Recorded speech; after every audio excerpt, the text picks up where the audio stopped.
All right, Rabbi, say good morning. Good morning. Let us begin by thanking all of our sponsors for this morning's shir. To thank our TALMUD TORAH sponsor for the month of Shevat, Mrs. Selma Woolf, for dedicating all the Shiurim and drashos this month with immense gratitude for the refuos of Hashem and in the merit of a refuah sheleima for all of those in need, and the zchus of our brave Israeli soldiers and the return of our hostages. Our week of learning sponsor, Yehudah Bracha Buchwalter, in memory of Usher Buchwalter, Yehudah Bracha, on the occasion of his first yahrzeit.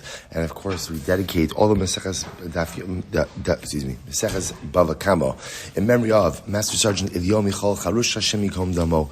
We hope that in the merit of our TALMUD TORAH, all of the Neshama and aliya and the families in Neshama. With that, let us begin. We have a lot to do today. Baruch Hashem, today's daf is Ayin Daled 74. We are picking up on Ayin Gimel Amud Beis 73b. 73b. If it's okay, we got a little bit further, but let's just pick up at the two dots, because this way again we'll get a little bit of a running start into the daf we already did. Amar Rava. Rava said as follows: two dots on 73b. Amar Rava. Eidim shehuch shul basof hozmu neragim. So remember again, we're dealing with the following situation. Let's say you have witnesses, and witnesses come and they show up. We'll call them witnesses set A. Show up and they testify that Reuven killed Shimon on Sunday. On Sunday, another set of witnesses show up, Reuven didn't kill Shimon on Sunday. So I will say that's called hachasha. And again, we're going to discuss why the second set cancels out the first. Because after all, again, why should we believe the second over the first? They both have the same credibility. But let's just take it for granted for now that Allah Almighty, when the second set shows up, they essentially contradict the first set. Subsequently, another set comes along and says to the first set, by the way, when you guys testified on Sunday that Reuven killed Shimon, impossible. You could not have seen it because you were with us at a totally different location. So you have two things happening over here. First part is the Eidim themselves are contradicted or refuted. And then the second part is they become Eidim Zomamim. So the question is, I will say, because they have been contradicted or refuted, hachasha, so does that then preclude us from imposing the reciprocal punishment of Eidim Zomamim or not? So comes along Rava, and Rava says, no, Eidim Shuchshul Basof Huzmu Neharagin, Da'achasha Tchilas Hazomahi, Ela Shalom Nigmara. Rava says, absolutely not. In this case, the Eidim will still be treated as Eidim Zomim. Why? Because Rava says, the first part of becoming an Eid Zomim is Hachasha, is being refuted, is being contradicted. In other words, obviously, inherent in becoming an Eid Zomim is that you're lying about what you said, right? You did this event did not occur. Eidim Zomim that has an additional component that I know you didn't see what you say, what you claim to saw because you were with me. You're with me. But Rava says inherent in the process of Zomim is Hachasha, and therefore Allah L'maisa, just because the Eidim were first refuted and then only subsequently made into Eidim Zomim, ultimately the Hazama penalty still applies. Incredible. So where do I know this from? So this is kind of where we left off yesterday. So let me give a little bit of context on this case. Right? I have an Eved. An Eved Kenani, a non-Jewish servant. What's the halacha? Well, first of all, the halacha mandates that you treat your servant in an incredibly kind and humane way, which is why if you mistreat him, there are penalties. So depending on the mistreatment depends on the penalty. If you knock out one of his 24 parts of his body, then halacha l'maaseh he goes free. So for example, his eye, his tooth, his ear, one of his fingers, one of his toes. So now in this case, there's something very interesting that's happening over here. I have an Eved Kenani. And what happens? Witnesses show up and they say, you know what, Silber? He blinded his Eved Kenani and he also knocked out his tooth. Now, what's interesting about this case? What's interesting about this case is the first statement of he blinded him. What does that do? That emancipates the Eved. Any subsequent damage is done to what kind of person? A free man. Once the Eved goes free, he's a full-fledged Jew. If he's a full-fledged Jew, then there's a whole different din of nezikin, of damages. So, very interesting what's happening over here, right? So Reuven and Shimon, witnesses A and B show up. They say Silber blinded his Eved and knocked out his tooth. Shahari Harav Omer came, and the master says this as well. We'll discuss what that means. Benimsu Zomim, and it turns out that they were Zomim. So what's talacha? Mishalmin demei ayin le'eved. They pay the value of the eye to the Eved. Okay, so there's a lot to unpack over here. So it says the Gemara, I don't understand what's the case. If it's as it's written over here, that ultimately there's only one set of witnesses, right? And this one set of witnesses is effectively testifying about two things. Number one, that I knocked out my Eved's eye, and number two, that I knocked out his tooth. So if it's one set of witnesses, so the Gemara says, Delekakat achrina, Neshama deme ayin le'eved, basar demafki lecheres deme eino kabay shlumi. I don't understand. If it turns out that these guys are liars, then their idim zomim reciprocal punishment, I want to say, is not the value of the eye. What is it? It's the value of the Eved. Why?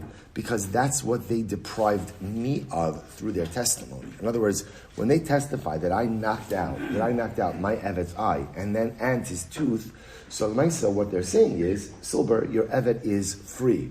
Oh, so now you've just deprived me, or you've tried to deprive me of a major asset. If that's the case, when they're proven to be Eidim Zomim, so the Hazama, the reciprocal punishment, shouldn't be the value of the eye or the value of the tooth, but rather what? It should be the value of the Eved. So that's question number one. That's it. Furthermore, again, halacha l'maisi, you should have to pay the entire value of the Eved to the master. Va'od, shari harav omer kain, harav minechale. Furthermore, what does it mean when it says, and the master agrees with this? Why in the million years would the master agree with this? This doesn't benefit him in any way. To which the Gemara says, Allah, listen to this.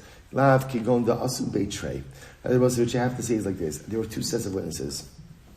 Va'amri, hipil ishino, sima es eno, debay mesav leharav demei eno. So I say, now watch this. So what happened? So two witnesses came along. And what, first set of witnesses, and what did they do? They testified that I knocked out my servant's eye.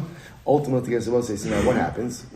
In that case, the by mesav leharav demei eno, va'asa beitrei metzia va'amar eno va'hadar shino.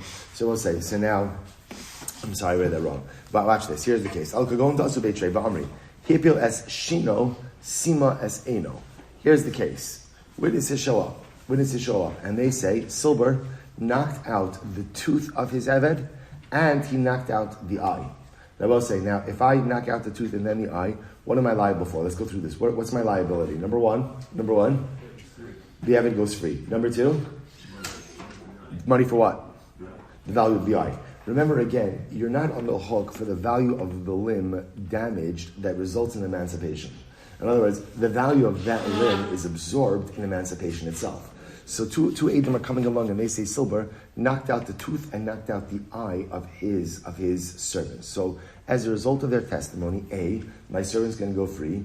B, I'm going to owe him the value of an eye. Okay, so you watch this. Now watch this. Another set of witnesses came along, and what did they say? Watch this, Rosen. So group of witnesses, one, say the order of damage was tooth, then eye.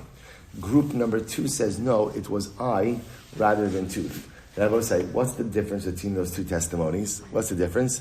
Dramatic difference. The value of a tooth is much less than the value of an eye. So in other words, remember, I'm only financially liable for the item that I knocked out second, because that's damage done to a free man. So halacha l'maisa, again, now there's machlokes in the witnesses about the order of damage. Okay? So we'll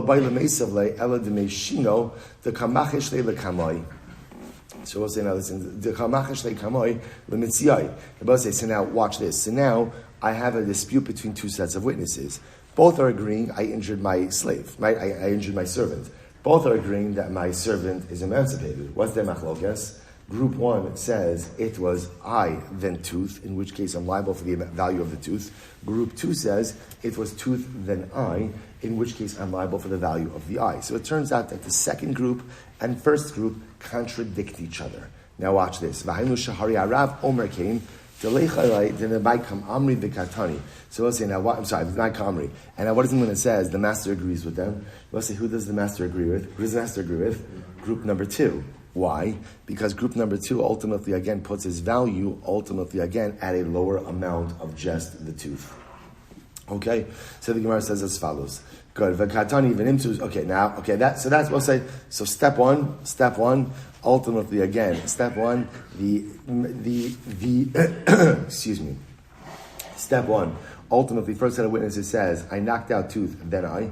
Second set of witnesses show up and say, no, he knocked out eye, then tooth. I'm sorry, it's just the opposite. He knocked out, first set says tooth, then eye. Second set says eye, then tooth. The master obviously chooses to side with the second group because that reduces his financial liability. But wait, there's more. V'katani, v'nimtzu zomin. I will say, it turns out now that the second group of witnesses, now remember again, who are the second group? The second group ultimately again were eye and then tooth. So it turns out that the second set of witnesses are zomamin, so mishalmin demei ayin le'eved. Ultimately, again, they go ahead and they pay the value of the eye to the eved. So Shema Min, I will say, what do you see from here? That achosha tchilas hazomihi. And I will say, ultimately, again, what you see what's fascinating about this case. Even though there was a stage over here where the second set and first set contradicted each other, right? That's what happened. The first step over here was achosha. Then subsequently, the second set were made into Eidim Zomamin. So we don't say, well, you had achash, you already contradicted, so it's as if you don't exist at all, and therefore there's no hazama. Rather, even though there was contradiction and refutation, ultimately they're still eligible for hazama. And this, I will say, this is the proof to Rava's statement, that Rava said even witnesses who are first refuted, contradicted, ultimately again, and then experience hazama, are subject to the hazama penalty. Incredible. Amar Abaye says, well, maybe not. Maybe the case over here could be something different. Amar Abaye lo da'afchinu va'azaminhu. I'll say ultimately again, maybe the case is a little bit different. Maybe the case is where halacha l'maisa. Take a look at Rashi just a moment. As da'afchinu va'azaminu. Maybe we'll say is where the second set of witnesses contradicted the first and also made them zomer. In other words, maybe everything is happening in the same set of witnesses. Look at Rashi. Amar le'abayi lo, ido hochshu ayidei kat rishona, shuv ein kat shlishis mizimasan. It could very well be Abayi suggests that if group number two were contradicted by group number one, it doesn't really matter. Right? And then group number three comes along and makes group number two Eidim Zomamin, it's possible that group number two are not Zomamin since they were already refuted. So what's the case here? So we'll say it could very well be that there's no third case, there's no third group of witnesses. And maybe it's the second set of witnesses that are simultaneously doing two things. Number one, hachasha, and number two, azama. So there's a certain level of simultaneity over here. So the Gemara says, Mimai. Now, how would you know that? Top of Ayin Dalit. Midaseifa b'meifech v'azama. Since ultimately, again, the end of the Mishnah is talking about, the end of the Brisa is talking about a case, ultimately, again, b'meifach, where they switch around the testimony, and then there's hazama. Reisha nami b'meifach v'azama. The ratio will be the same, diktani seifa, because what did we see in the seifa, Rosai? What did we see in the Sefer? So the Gemara says, Me'idanu es ish ploni, shehipil es shein avdo, v'sime es eino. Right, so again, we give testimony, right? Back to our case, right? We give witnesses show up, they say, we saw Silber knock out the tooth of his eved and blind his eye. What's the halacha? Shaharia eved omekein. Because the eved supports this assertion. Venimtzu zomamin, and it turns out that these witnesses are zomamin. So what's the halacha? Mishalmin demei ayin l'rav. They pay the value ultimately again of the eye to the master. Okay, so what's the case here? Idlo kamodu luhu basrai b'chavala klal. So we'll say if the second set of witnesses aren't agreeing that I damaged the eved at all. So the meikule ever l'rav ba'ishlumei. He'll say if the second set of witnesses are not acknowledging that I did any level of damage at all, then halacha l'maisa, the hazama penalty shouldn't be the value of the eye or the value of the tooth. Rather, what should it be? The total value of the eved. For that is what they are trying to deprive me of. Ela pshita dekamodu kulu bechavala. Rather, it must be that everyone is agreeing that damage occurred over here. So what's going on? So we'll say what's happening over here is the second set is coming along and reversing the testimony that the first set gave, while at the same time, ultimately again making them into Eidim Zomrin. So what's the case? So the Gemara says, so now let's analyze this a little bit. So the Gemara says, Achore. So Hani Basrai Akati Dime Evan L'Rav Ba'ishlume. Look at Rashi just a moment ago. Say Rashi says Basrai Osan Shemazimin. So at the end of the day, if at the end of the day the witnesses who come are the last group and they make it into the previous group into Eidim Zomamin, then halacha l'maisa, the Zomamin witnesses should have to pay the full value of the Aved. To which the Gemara says, because we'll say at that point of the testimony, I, the master, was not liable to anything. Rather, what you have to say is, ultimately again, the second set came a little bit earlier in the process. V'idalo amad b'din, but 1 second, if I've not yet been called to din, akati demei kuli evaler abai shlumile. We'll say, again, if there's been no legal proceedings, then any witnesses who come along and try to make me liable, so I'm trying to make me liable for the complete and total loss of the evidence. If that's the case, then that should be their zomamin penalty as well. Da'akati gavra lo mechayiv ela da'amad b'din. Rather, Rabbi, what you have to say is that halacha l'maisa, that ultimately, again, the judicial proceedings ultimately, again, were initiated. And therefore, again, what's happening over here is the Beis already paskind that the Adon, the master, has to emancipate his Eved, and ultimately, again, pay him any subsequent damages as well. All right, Amali Ravacha, Braid Ravika Rav Ashi. So Dukya de Rava Mehecha. So where does Rava glean? Right? Where is Rava Medayik this from? We'll say now, remember again. This entire exercise was generated by Rava's statement. What was Rava's statement? That Eidim, who are first refuted / contradicted, and afterwards made into Eidim Zomamin, are responsible for the Eidim Zomamin penalty. Right? That's what's driving this. Again, why would I have thought otherwise? Very simple. Why would I have thought otherwise? I would have thought that once witnesses are contradicted or refuted, then what happens? They're out. They don't exist. And therefore, when another set of witnesses comes and make them into Eidim Zomamin, we're just not listening to it because these Eidim have already been ejected from our system. Rava says, and it's incredible, Rava says, no, that is incorrect, because since Hachasha is always part of the Zomamin process, therefore, again, Hachasha doesn't eject the witnesses. And I will say, now, here's what's interesting. I just want to point this out, I mentioned this before. Even Rava, who says that Hachasha is part of the Zomamin process, remember, generally Hachasha occurs right before or at the same time as becoming a Zomamin. Of course, what's unique about this case over here is there could be some time lapse. In other words, right? So in other words, the witnesses testify, second set refutes their testimony, and then sometime later on, ultimately a third set come and make the first or second set into Eidim Zomamin. Okay, so where does Rava get this? So the Gemara says, Amalei Ravacha Breid Rav Ika, the Rav Ashi Dukya the Rava Mehecha. Ilema Mereisha. See, if you want to say that Rava learns this out from the Reisha, so the Gemara says, Mi kamischachashi mitziyai. Are the middle set of witnesses really ever refuted or rejected? Kevan di'i lo mitzimi sadusa kavasaychu kakaima. Remember again, I will say, if there's never any hazama, ultimately the halacha will follow the second set of witnesses. The dina kavasayhu paskinon. I will say, this is actually very interesting, because in general, we'll go ahead and we'll paskin like the second witnesses. Now, why would we pass like the second witnesses? The yesh bichlal masayim mana. Because I will say, there is $100 is included in $200. Now, what does this mean? Watch this. Going back to the original case, where the first set of witnesses show up, and they say, Silber went ahead and knocked out the tooth of his Eved and knocked out his eye. So first set of witnesses is trying to make me liable for the value of an eye. Right? Emancipation value of an eye, which is I would imagine, which is significant. Second set of witnesses, no, Silber came along, knocked out an eye and knocked out a tooth. In which case, I'm only liable for the value of the tooth plus emancipation. So the Gemara says something very interesting. Let's say in a case like this, what would we do? So the Gemara says, interestingly enough, we would by default pass in like the second group. Why would we pass like the second group? Because I will say, let's say for argument's sake, a tooth is worth $100 and an eye is worth $200. What does everybody agree on? Right? That I owe Ruvain, the Eved $100. So it's just interesting that in this case where you have the two testimonial units contradicting each other, essentially the default would be to pass like the second group, because that is an amount that everyone agrees I am liable for. Quite interesting. Someone says, Hilchach, Kamayhu the Kamischachashi mitzi. So we'll say, so therefore again, it turns out that it's the earlier group that ultimately contradicts the middle group. So right, mitzia lo mischachashi. But ultimately, again, the second group is not really refuted or contradicted.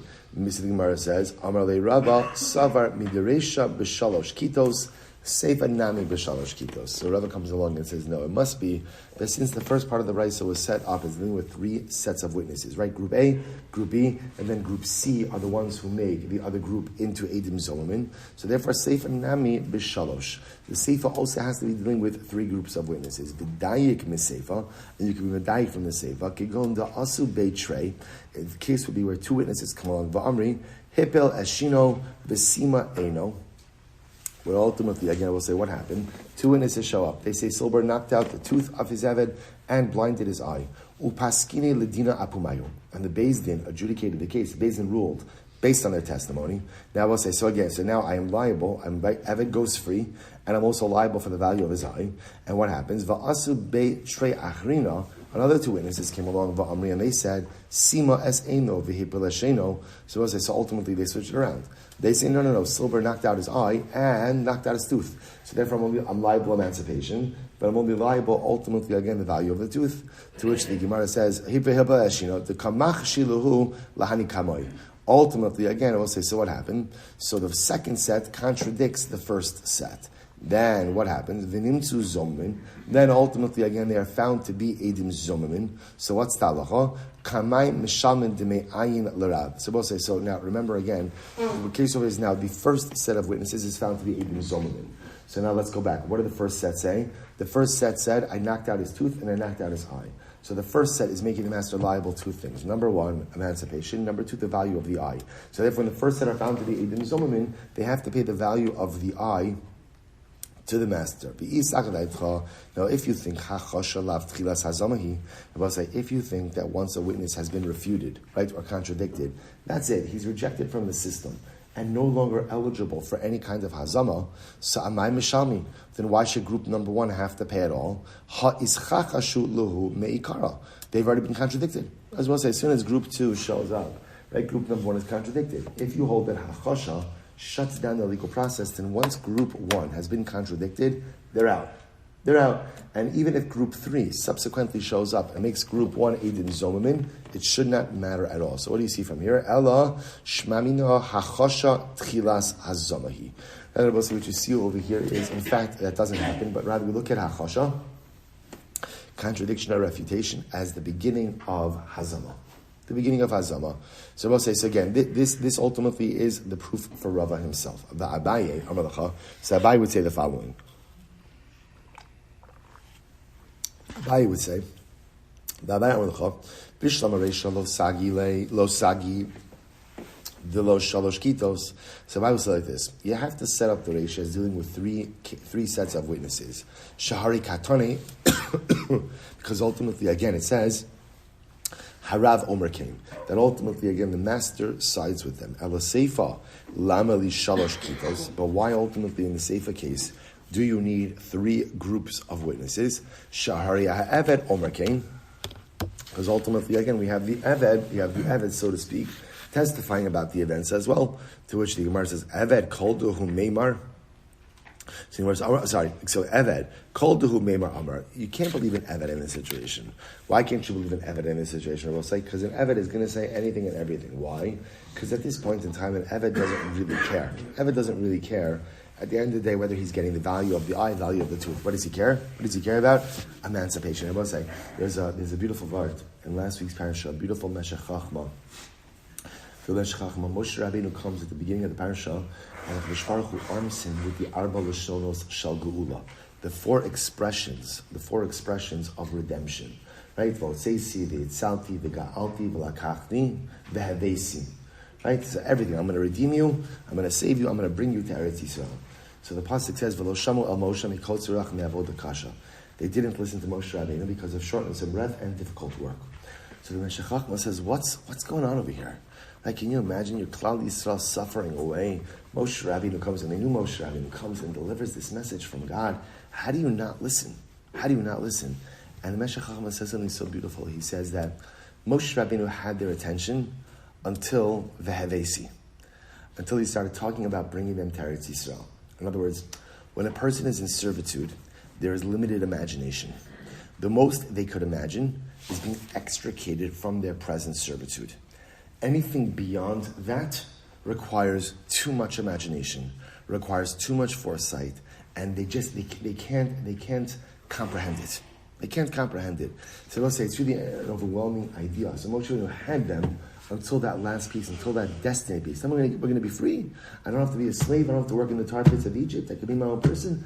I could handle it. I could see that. I have a frame of reference for what freedom is. We're going to be an autonomous, independent, free, destiny-driven people in Eretz Yisrael that they could not hear. And it's an interesting yesod in general, because sometimes, when someone we love is having a difficult time, that what ends up happening is people try to give chizuk, right? It'll be okay. There's a term called toxic positivity. Toxic positivity means when you're just everything is great. It's going to be fine. Don't worry about it. It's going to be fine. And meanwhile, a person is in a state where they can't hear that. So in fact, you continuing to tell them that it's going to be fine is actually makes things worse instead of validating the situation in which they are and moving forward from there. It's so important because we think our goal is to be the beam of sunshine for anyone. Anyone's ever had this experience of trying to cheer someone up and make them think so positively about the future, and they shoot you back this death stare, like you're an idiot, be quiet, you have no idea what I'm going through, you're going back to your life, it's nice that you could be all positive. It's a profound idea, and it comes, where does toxic positivity come from? It comes from Moshe Rabbeinu. The Klal Yisrael could not hear, so I'm mentioning this, because the Gemara says, if an Eved chooses to involve himself in this process of it, and says, oh yeah, this happened, that happened, no, you can't listen to him. Because an Eved doesn't care if he loses an eye. He cares. But in other words, whether he loses an eye, a tooth, a finger, a toe, an ear, whatever it's going to be. The point is, he's emancipated. And ultimately, again, I will say, so you say, one second, Eved, come on, be a chacham. Side with the group that says, you lost the tooth and then the eye. That's the payday. Right, the workman's comp, the loss of companionship, all the other stuff, right? Put yourself in a neck brace, right? All the other stuff you have going on over there, right? Chaparayna on that. The Gemara says, Eved, he can't even see that stuff. All he knows is emancipation. I will say, a tremendous yesod in our lives as well, that sometimes whether or not we realize that we create glass ceilings for ourselves. We create, because sometimes of the difficulties in which we are contending, we convince ourselves that potential could only go to a certain level. This is what I could do. But I understand the reason I have that limited vision is because, like my ancestors in Egypt, I'm so enmeshed in my current difficulties that I can't see past them. The most I could see is the ability to breathe, right? The ability to have 2 minutes without my head swirling. I can't see anything past that. And how dangerous that is when you set glass ceilings, when you lower expectations, when you can't believe in your personal hevesi. So you prevent yourself from such dramatic and beautiful and holy self-actualization. All right, let's go back there. Says the Gemara. So the Gemara says, Maskiv Rabbi Zera. Rabbi Zera says, Ema, Sima es Eno. So Rabbi Zera is the contradiction. He says, let's say that it should read as follows. Sima es Eno, that the master went ahead and blinded his eye. I will say, Amud Beis. So Neifuk be'Eno. So ultimately the master goes out with his eye. Hipil as Shino. If ultimately the master knocked out his tooth, then Nipok B'Shino. Then the Eved goes out because of his tooth. Okay, so we'll look at Rashi just a moment. Rashi says, Uli Olam Dmei Lo Neisivle. So we'll say, so the Gemara says, Rabbi Zera is suggesting that we set up this price in a different way. So read it as follows. If the master knocks out the servant's eye, so the servant goes out with his eye. If the master knocks out his tooth, the servant goes out with his tooth. Sima es eino v'hipelashino. What happens if the master blinds his eye, the servant's eye, and knocks out his tooth? Nepok ve'eino v'shino. I'll say this is fascinating. The Gemara now, here's the little knach that Rabbi Zera is bringing up. Maybe we could set this up as a case where the master does damage simultaneously. He knocks out the Eved's eye and tooth at the same time. Right? He hits him with a 2x4. It's right across the face. So he knocks out his eye and his tooth at the same time. Maybe in that case, we say, well, listen, Eved, you're going to be emancipated both through your eye and your tooth, and there is no additional damage that is due. Set it up like that. So the Gemara says, Amar Abaye says, no. Alecha al-Rakra. About such a suggestion like that, the pasuk already mentioned. Tachas eino, V'lo tachas eino v'shino. So Rabbi say the pasuk says that the Eved goes free because of his eye, and that only says eye, not his eye and his tooth. In other words, Rabbi say the way it works, even if the damage was done simultaneously, so the loss of one part of the body results in emancipation, and there will be liability ultimately again for the other one. Now, I will say now, what would you do in this case where the Adon, right, where the master knocked out the Eved's eye and tooth simultaneously? So obviously we know that the Adon is going to, the Eved is going to be emancipated, and the Adon is going to be chayiv for financial liability for the second item damage. How do you know which one is the second one? How do you know? So again, I will say, you don't know. Remember again, just because it's Eino and shame, that's just the order. Remember, we have to write one of them first, one of them second. If there's a simultaneity, right, which could happen, you injure him at the same time. So also, remember again, that's going to be amoti mechaber alavaraya. In that case, what the Adon will say is, listen, I'll pay the value of the tooth, because again, that goes back to our principle before, that 100 is included in 200. In other words, we'll both agree that I owe you the value of at least the tooth. If you want to prove that I owe you the value of the eye, that's going to be on you. That's going to be on you to prove. So the Gemara goes weiter. So tachas ino v'lo tachas eino v'shino. Similarly, again, the Torah says the Eved goes free because of a loss of his eye, and not because of the loss of his eye and his tooth. Tachas shino v'lo tachas shino ve'eino. Okay, so I'll say, so therefore again, just an interesting interaction over here. Rabbi Zero wanted to just reframe everything to make it a little bit more fluid, and comes along Abaye and says, no, you can't reframe it like that because what you're proposing is factually incorrect. I'm Rabbi Idi Bar Abin. Af anan nami tanina. We learn this as well. Ganov al pishnayim v'tavach u'machar al piyem. So we'll see, here we go. Now remember again, we'll say we are still focusing on Rava's statement about hachosha tchilas hazama. That's our focus. That ultimately, again, refutation does not eject the witnesses from the legal process, but rather it is considered to be the beginning, ultimately, again, of the hazama process. So the Gemara says, here we go. So, Ganav Apishnayim, so let's say, we'll say Ruvain stole. And he had two witnesses who saw him steal. The Tavach Umachar Apihem, and then we'll say, same witnesses testified that Ruvain slaughtered and sold. The Nimtzu Zomamin, and it turns out that the witnesses, and remember again, in this case, everything is based on the testimony of two witnesses, right? It's the same two who testified about the theft, the same two that testified about the slaughter and sale. So what's the halacha? Now they're found to be Eidim Zomamin. What's the halacha? Mishalmin lo es hakol. So obviously I will say in that case they have to pay Ruvain everything. What's everything? Arba v'chamisha, right? The 4 or 5, right? Let's assume over here, right? Whatever it is, we don't know if it's arba v'chamisha, but they have to pay everything. So the Gemara says, "My lab the idu ala gneva, the chazra the idu ala tvicha." So we're not talking about over here. We'll say where the witnesses didn't testify about everything at once. Rather, first they testified about the theft. Then they went back and testified about the slaughter.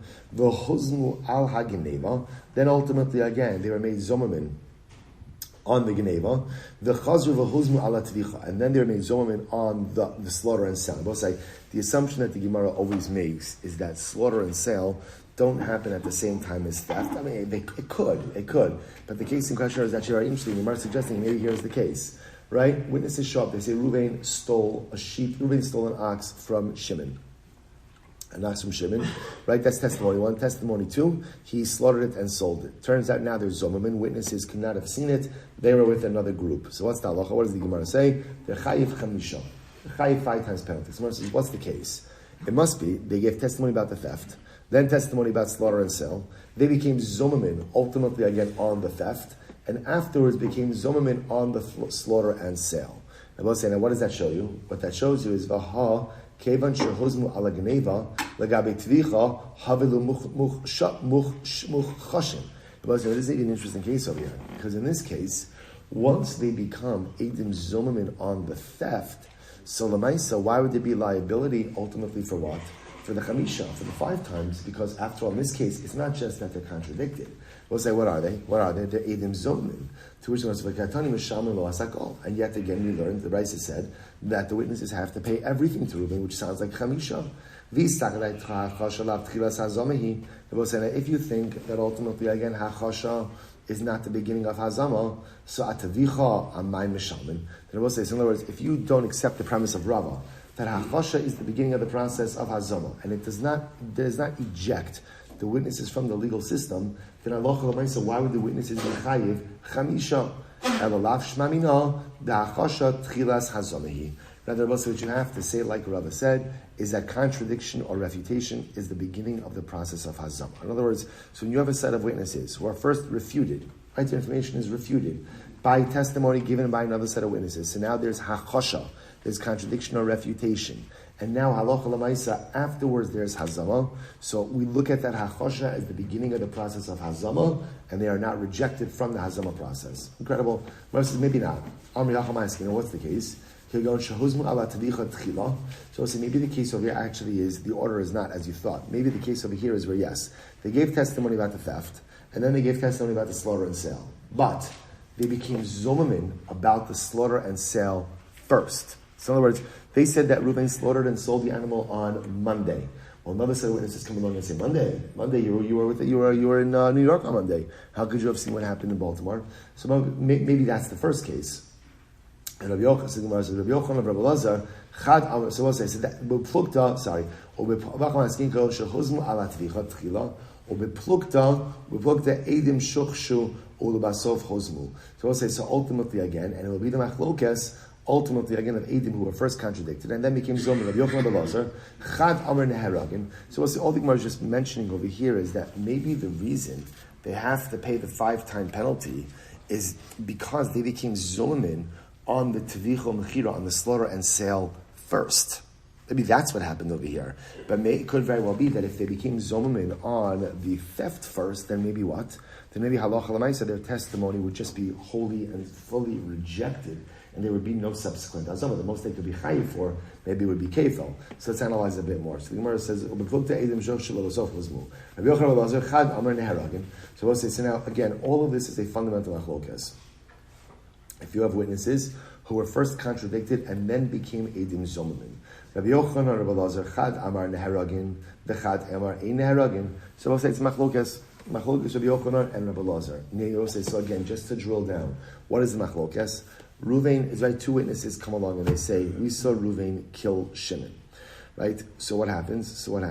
Another two witnesses come along and they contradict it. Ruvain did not kill Shimon. That's hachosha. They're contradicting the facts of the case. Now what happens? Subsequently, a third set of witnesses says to the first, you could not have seen Reuben kill Shimon on Sunday because you were with us in a different place. So our fundamental shaila is, do we say that the moment that first set of witnesses is contradicted, they are legally ejected? And that's it. They're not a testimonial unit anymore. And therefore there's nothing to talk about hazama or anything else afterwards. Or we say no. Even once they have been refuted, they're still subject to hazama. Why? Because inherent in the process of hazama is hachasha, is contradiction. And that's the position of Rava. So the Gemara is just pointing out that this is a greater machlokes. Chad amar ne'aragim, chad amar ina ne'aragim. So the Gemara says, Tistayim, Rabbi Lazar Yehudah amar ne'aragim. Rabbi Lazar is the one who said that once the Eidim have been contradicted, they are rejected from the legal system. Rabbi Lazar, Eidim shehochshu b'nefesh, Lokin. Rabbi Lazar says that witnesses who gave testimony. First set of witnesses came along and said, Reuven killed Shimon. Then another set of witnesses come along and say, Reuven did not kill Shimon. So we'll say, what's the halacha? First set of witnesses get malchus. They get lashes. They get lashes ultimately for testifying falsely. These Rabbi Lazar Yehudah amar ne'haragin, and Rabbi Lazar would hold ne'haragin that hachasha is tchilas hazama sa'amai lokin. Why would they be flogged? After all, havilei lav shenitan las haras bezdin. Rabbi say this lav of lo sana bereacha et shaker. Right, this lav ultimately again of not bearing false witness is a lav which lends itself to death at the hands of the court.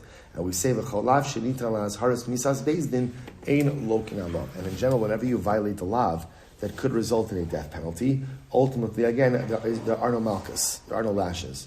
Rather, you have to say that it's Rabbi Lazar who holds that hachasha is not tchilas hazama. Essentially, Rabbi Lazar's position is that once you have a testimonial unit that is contradicted, they're out. They're ejected. They're ejected, they are done. They're done, we no longer listen to them, they're no longer part of the legal proceedings, and ultimately, again, even if witnesses come along subsequently and make them into Eidim Zomamin, we ignore that. There's no more Zimun. No more Zomamin, not Zimun. So the Gemara says, so that's Rabbi Lazar. The Gemara says, so the Gemara says, Lokin, so we'll say, here's what's interesting. And this really has been bothering us this entire time. Let's play this out for just a second, right? So group one comes and says that Reuven killed Shimon. And by the way, it's a capital case, but it doesn't have to be a capital case. It could be anything, right? So now what happens? Reuven killed Shimon. Two witnesses, a second set of witnesses come along and say, Reuven didn't kill Shimon. So what's the halacha? The first set of witnesses ultimately again are contradicted and they're flogged. They're flogged. So the Gemara says, Lokin, treyu treininu. I don't understand. The Gemara says, my chazis the samchis ahani, samoch ahani. We'll say, I understand why when you have two opposite testimonial units, group of witnesses, then what happens? They cancel each other out. I understand that. But why does it feel that the halacha gives supremacy to group 2 over group 1? Right? It's like we automatically accept group 2 as the correct group to the point that literally we'll flog group 1. What's the pshat with that? So I'll say, this is good. What's the case? So the case is where the first set of witnesses testified that Reuven killed Shimon. And guess who's sitting in the gallery of the Beis Din? Shimon. So we'll say, so that's the kind of case we're talking about. In a general case, this is very, very important. In a general case where you have what's called treyu trey, two sets of witnesses giving opposite and contradictory testimony, they just cancel each other out. Right? No one is assuming that neither of them could substantiate their claim more than the other. They just cancel each other out, and that's it. And that's it. Kind of everybody goes home. There's nothing to do. The case where we would penalize one of the groups is where it becomes clear that the group is lying. So again, if first set of witnesses claims that Reuven killed Shimon and Shimon walks into Beis Din, that's a pretty clear indication that halacha l'maisa Reuven did not kill him, and therefore again it's clear that the first group is lying. That's when we give malchus. So good. So we'll say, so let's pause here for just a second and catch up a little bit on halacha. So we'll say, so first of all, how do we paskin? How do we paskin? Because this is very important. If you have a group of witnesses, right? So let's just take these cases over here, right? So group 1 testified that Reuven killed Shimon, right? Group 2 testified that Reuven didn't kill Shimon. Okay. Group 3 now comes along and says, Group 1, you're lying because you could not have seen what happened because you were with us on Sunday. So now what's the shayla? Now remember again, I will say, the Edim Zomim punishment for Group 1 would normally be what? Death. Right? Because remember again, the reciprocal punishment of Edim Zoman says, Basisim lo kasher zaman. You give them what they wanted to do. So group 1 wanted to impose a death penalty on Reuven. We give them a death penalty. So the shayla over here is, but remember there's an intermediary step, which is group 1 was first contradicted and essentially refuted by group 2 before group 3 came along and made them Edim Zoman. So now at the end of the day, is group 1 considered to be Edim Zomin or not? So we'll say, so Rambam Paskins in Hilchos Eidos Parak Yud Ches Halacha Dalit. Here we go. The Gemara says, "Ve'edim shehochshu ulabasov chuzmu," witnesses that were first contradicted and then ultimately afterwards became edim zomin. Hare elu neharagin o lokin o mishalmin mipnei shachosha tchilas hazamahi ela sha'adayin lo nigmara. So we'll say Rambam Paskins like Rabbah. That ultimately, again, hachasha, contradiction or refutation, is considered to be the first part of hazama. So even though, again, group 1 was contradicted before by group 2, and only afterwards does group 3 make group 1 into Edim Zomin, group 1 still becomes Edim Zomin. Hachasha, contradiction, refutation, is considered to be the first cog of the wheel of hazama. Incredible. It was like one more piece of halacha. Remember again, in yesterday's daf, we were talking about a very important machlokes between Abaye and Rava. I must remember this. So remember, we were talking about Abaye and Rava was actually an Amud Beis of Shabbos' daf. So remember again, when an aid is made into an aid zomim, right? How do we apply that status? So Rava said, Abaye said lemafreya. I was saying, what does lemafreya mean? I realized yesterday. I don't think I mentioned this. Lemafreya, of course, does not mean retroactively, indefinitely. Lemafreya means also the assumption is that any legal proceedings begins on a date, but it doesn't usually end that date. In other words, like the legal proceedings continue on, and sometime later there is a verdict. Abaye says that halacha l'maisa, when an aid is judged to be aid zomim, his zomim status is backed up. Is retroactively applied to the beginning of the legal proceedings. So, for example, let's say again, witnesses came to testify that Reuven killed Shimon, or not even that Reuven killed Shimon, because that really wouldn't be a good case. That Reuven stole from Shimon, and ultimately again the case was brought to Beis Din on the 1st of Shevat, but the Beis Din did not render a verdict until the 1st of Nisan. So according to Abaye, once ultimately, again, the witnesses are considered to be Edim Zomamin, their Zomamin status goes back to Shevat. According to Rava says no. The Zomamin status is only from the moment that they become an Eid Zomim, and going forward. There's no retroactive application. So how do we paskin? So the Rambam paskins, this is in Hilchos Eidos, Perek Yud, Halacha Dalid, middle of, that's a long halacha, middle of the halacha. V'chein Eid Zomim, Afapi Shehozim Be'edos Mamon V'Shileim, Harizeh Pasal Min HaTorah L'Chol Eidos. Right, so again, if you have a person who became an Eid Zomim as a result of inappropriate, even financial testimony, he is considered to be unfit for further testimony. When is he considered to be disqualified for testimony? From the first moment that he testified about this case in Beis Din. So essentially, even though he only became an Eid Zomim sometime later on, a few days later. So we'll say, bottom line, like Abaye, that we apply the Eid Zomim status l'mafreya. Now again, not indefinitely l'mafreya, but for argument's sake, if the Eid Zomim came along, gave testimony on Shevat, right, it wasn't found to be Eid Zomim until Nisan, and he gave a whole bunch of testimonies in between those two dates, all of those testimonies would be invalidated. So the Rambam ultimately paskins like Abaye. Incredible. I will say new Mishnah. Incredible sugya now. Ganav al pi shnayim v'tavach u'machar al pi eid echad. So a couple more really interesting cases here. So what happens? So Reuven goes ahead and steals al pi shnayim. So we have two witnesses who testify that Reuven stole from Shimon. V'tavach u'machar al pi eid echad. But there was only one witness who saw that he sold it and he slaughtered it. Okay. O al pi atzmo, or for that matter, Reuven himself admits that he slaughtered it and sold it. What's the halacha? Mashayim tashlumi kefel, ve'eno mashayim tashlumi dalad v'hei. Suppose in that case you pay kefel, right, for the theft. Because remember again, for the theft itself, there's legitimate testimony, but you do not pay dalad v'hei. Why don't you pay dalad v'hei? We'll say why not? Either A, because it's an eid echad, or B, mode of the knas potter, right? In other words, remember, this is a knas, this is a penalty. We have the concept that if you admit your liability for knas payment, ultimately, again, you are potter. Okay, that's case one. Next. Ganav v'tavach b'Shabbos, ganav v'tavach l'avod zara. It was an interesting case here. We'll call him Reuven. Reuven goes ahead and steals and slaughters on Shabbos. Now, we'll say, now remember, again, already we begin to see, we're getting into a kimle b'drabimine case, right? There's going to be dual liability, right? So theft on Shabbos obviously is bad. Theft any day of the week is bad.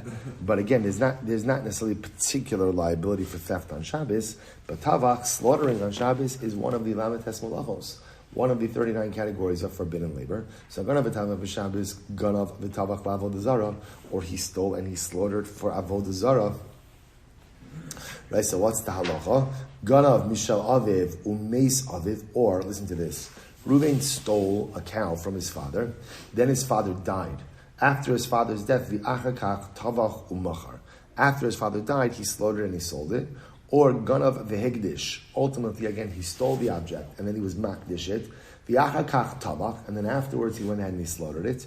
Umachar mishalem tashlumi kefel ve'inu mishalem tashlumi dalad vei. In all these cases, you only have to pay kefel. You don't have to pay dalad vei. Now, we'll go through each of those cases and identify why you're only paying kefel. Obviously, the Shabbos case is obvious, right? The Shabbos case, ultimately, again, because the act of shchita results in a death penalty. Same thing with slaughtering something for avodah zarah results in a death penalty. And anytime you have the death penalty, ultimately, again, that sets aside any level of financial liability. So again, we'll go through the rest of the cases as well. Rabbi Shimon says, "Kodshim shechayi b'achar yusam v'shayin tashlumi dalad v'hei shein chayim b'rich yusam pater." So Rabbi Shimon says, any sacrificial or consecrated animals that you are responsible for them, ultimately, again, you would pay dalad v'hei.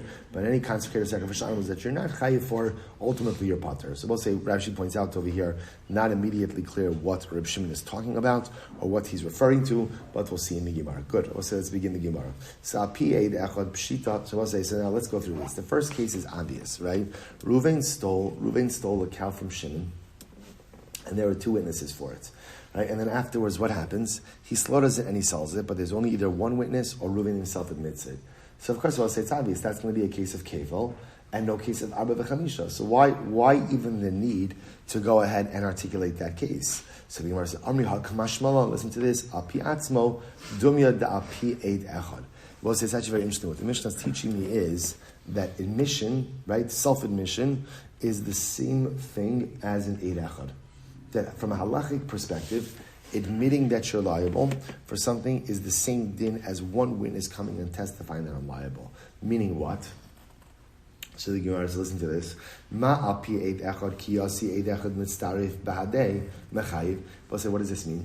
Let's play this out, right? Reuven stole the sheep. Reuven stole the cow from Shimon. So now again, there are two witnesses that he stole it. And now one witness comes along and says, we saw him slaughter it and sell it. Okay, so now we'll say, what does one witness do? What does one witness do? Nothing. Doesn't help. Let's say again, sometime later on, a second witness comes along and says, yes, I saw Reuven slaughter it and sell it. The halacha is, witness number 2 could combine with witness number 1, ultimately to create liability for Reuven for slaughtering and selling the animal. So too again, we'll say, api atzmo nami ki asu eidim mechayiv. We'll say, watch this. This is fascinating. So therefore, this is what it means when we compare an eid echad to atzmo. The same will say, if Reuven steals the cow, he comes to Beis Din, right? Witnesses say, we saw you stole it. So he's going to be chayiv kefil. Now what happens? Reuven comes to Beis Din and he says, I admit that I went ahead and I slaughtered it and sold it. So what's the halacha? What's the halacha? Moed b'knas pater. Let's say after Reuven admits that he's chayiv b'knas, two witnesses roll in and they say, we saw Reuven slaughter it and sell it. What's going to be the halacha? So the Gemara is suggesting Reuven is going to be chayiv. Where do we get this from? We'll say we get this from the comparison in the Mishnah between an eid echad and self-admission. Just like an eid echad at first cannot accomplish anything, but if you go ahead and another witness joins him, then even afterwards he could affect liability. So too, even though when one admits liability to Knas, he's pater, if witnesses come later on and say, hey, you were chayiv, ultimately, again, he could become subsequently chayiv. Really fascinating. So let's read it inside. So the Gemara says, so al pi atzol dumi de al pi eid echad. Ma al pi eid echad. Ki asi eid echad mitzarif bahadei. Just like when eid echad comes along, right? At first, again, he can't create any liability, but subsequently, ultimately, again, he can, right? If another witness joins him, there'll be liability. So too, again, mechayiv api atzmo nami ki asu eidim mechayiv. So too, we'll say even if a person admits a knas and is initially pater, if witnesses come along afterwards and testify to his liability, he will in fact be chayiv. Lafuki midrafuna amarav. Ultimately, the Rabbi said this comes to exclude the position of Rafuna in the name of Rav, because Rafuna said in the name of Rav that once you moed b'kinas, you're pater, even if witnesses subsequently come. So we'll say, so therefore, again, the Gemara is suggesting over here that the first case of the Mishnah, which seems totally intuitive and doesn't need to be stated, actually is stated to teach us a very interesting, nuanced halacha. That in the same way that an eid echad can't do anything, but if another eid subsequently joins him, he can. So too, even though you admit you are pater from a knas, but if after you admit witnesses show up and testify to your liability, even though you already admitted, halacha l'maisa again, there will be liability as well. All right, Rabbi, tremendous. What a day, what a start to the week. Shkach, everyone will stop here. Pick up Am Yisroel Hashem at the Gufa tomorrow. Incredible sugya tomorrow. Shkach, everyone.